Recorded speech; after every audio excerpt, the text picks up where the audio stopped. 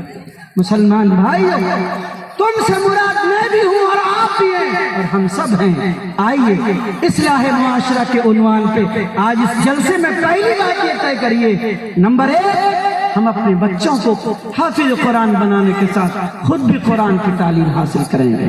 Number 2, یہ طے کریے کہ ہم قرآن کے نمائندہ بنیں گے, قرآن کے ترجمان بنیں گے. اور تیسری بات اور آخری بات میں آپ کے درمیان کہہ کے جانا چاہتا ہوں, اپنے پیسوں کو فضول خرچیوں میں برباد مت کریے.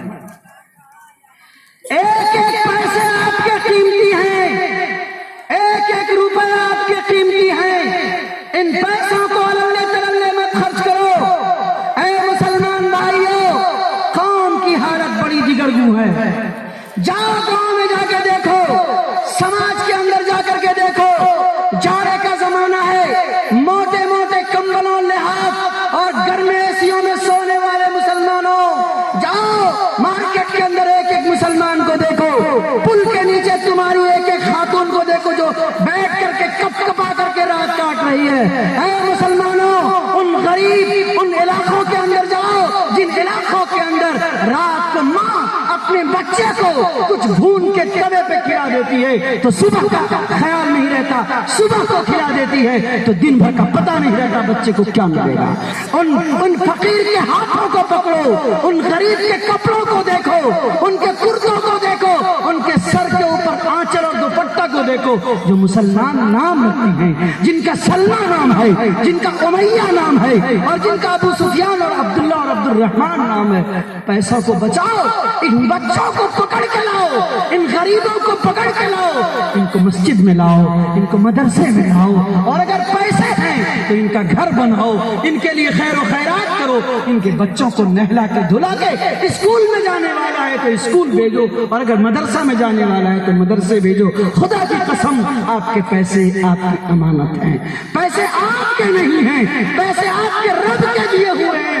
آپ تو ڈاکیا ہو گیا, آپ postman, you are only postman, آپ صرف پوسٹ مین ہیں. آپ کا کام ہے اللہ کی دی ہوئی جو امانت ہے اس کو کما حقہ جائز طریقے سے اپنی ذات, بال بچے اور امت کے اوپر خرچ کرنا, یہ آپ کا فرض ہے, یہ آپ کے اوپر واجب ہے. پیسے کو بچاؤ.